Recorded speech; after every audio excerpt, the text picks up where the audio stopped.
Assalamualaikum warahmatullahi wabarakatuh. Perkenalkan, nama saya Muhammad Rizwan dari UPBJJ Samarinda. Pada kesempatan kali ini saya akan menjelaskan hasil pengerjaan tugas praktik 1 mata kuliah pemrograman berbasis web. Di sini saya telah membangun sebuah aplikasi web sederhana untuk pemesanan bahan ajar yang mengimplementasikan konsep HTML, CSS, dan JavaScript DOM. Mari kita mulai pembahasannya.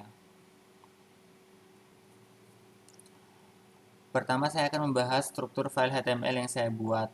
Untuk membangun halaman ini, saya menggunakan struktur HTML5 yang semantik, artinya saya menggunakan tag-tag yang sesuai dengan fungsinya.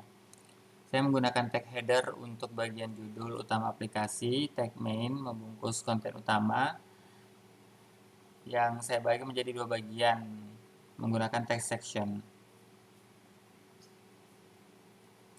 Kemudian satu formulir untuk pemesanan dan satu lagi untuk menampilkan daftar pesanan.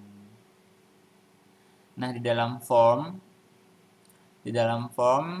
saya menggunakan label untuk setiap input agar aksesibilitasnya baik. Setiap input juga memiliki ID dan placeholder yang jelas. Untuk menampilkan data pesanan, saya menggunakan struktur table yang standar lengkap dengan t-head untuk kepala table dan t-body untuk isi table yang datanya akan kita manipulasi nanti dengan JavaScript.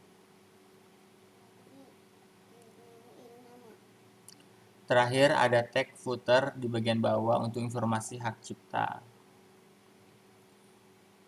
Bagian 2 di sini desain dan styling dengan CSS. Mari kita bahas aspek visual atau styling. Untuk desain antarmuka saya menggunakan Tailwind CSS ya, sebuah framework CSS modern. Nah, pendekatan ini memungkinkan saya untuk mendesain langsung di dalam HTML dengan utility classes, membuat proses styling menjadi sangat cepat dan responsif. Sebagai contoh, pada tombol ini, yaitu tombol daftar pesanan, kita lihat kodenya ya.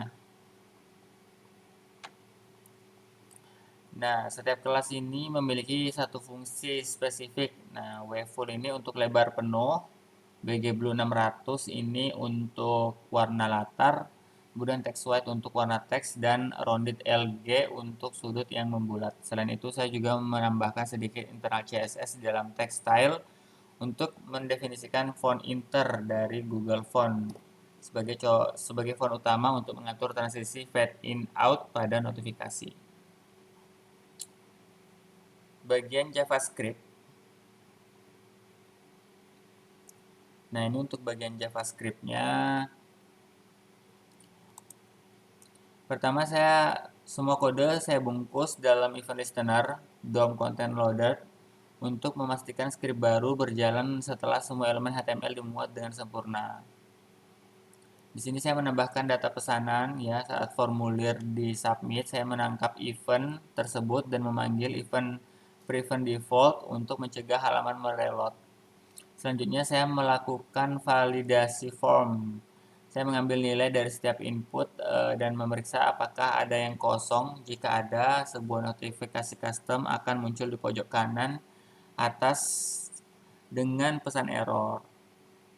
Jika semua valid, maka membuat objek JavaScript baru berisi data pesanan tersebut, lalu memasukkan ke dalam sebuah array bernama orders. Array ini berfungsi sebagai penyimpanan data sementara di aplikasi kita.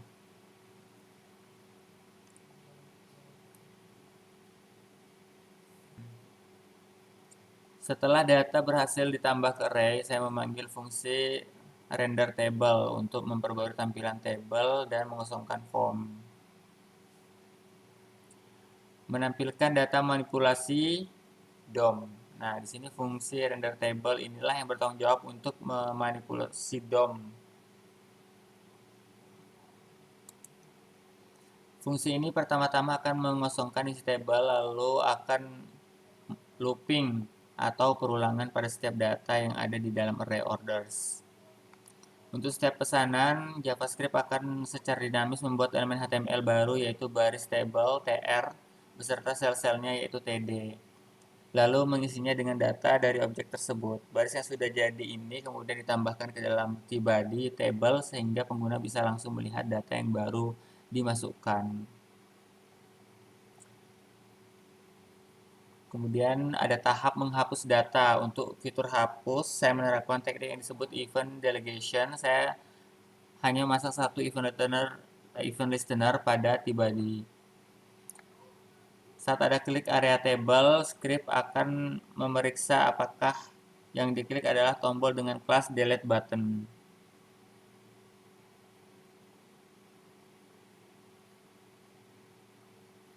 Jika iya, saya mengambil data indeks dari tombol tersebut untuk mengetahui data mana yang ingin dihapus di array orders.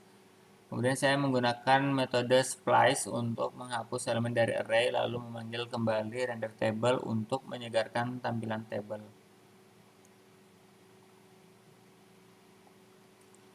Kemudian notifikasi custom untuk memberikan feedback kepada pengguna saat membuat fungsi show feedback.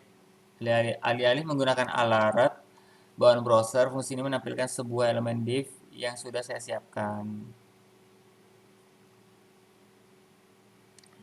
Jadi fungsi ini menerima pesan dan tipe notifikasi sukses atau error, lalu mengubah warna latar belakangnya hijau untuk sukses dan merah untuk error, dan menampilkan dengan animasi transisi yang halus.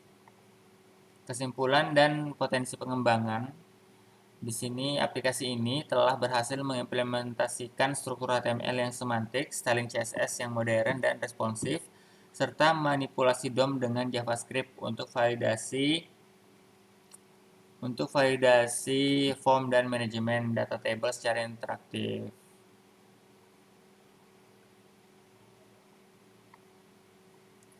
Di sini kita coba ya. Di sini misalnya saya tulis nama, kemudian ada NIM-nya.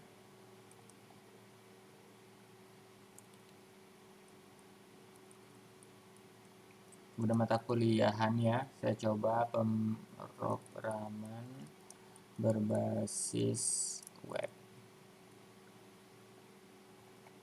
Kemudian untuk kodenya di sini saya tulis STSI 4209. Kemudian tambah ke data pesanan. Di sini notifikasinya hijau ya, karena dia tidak ada yang error.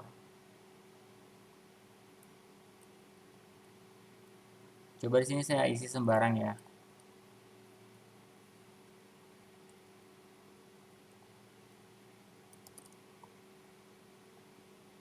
Nah, di sini karena di sini saya isi sembarang, di sini NIM-nya harusnya angka, terus saya isi huruf, dia akan menampilkan pesan error, jadi berwarna merah.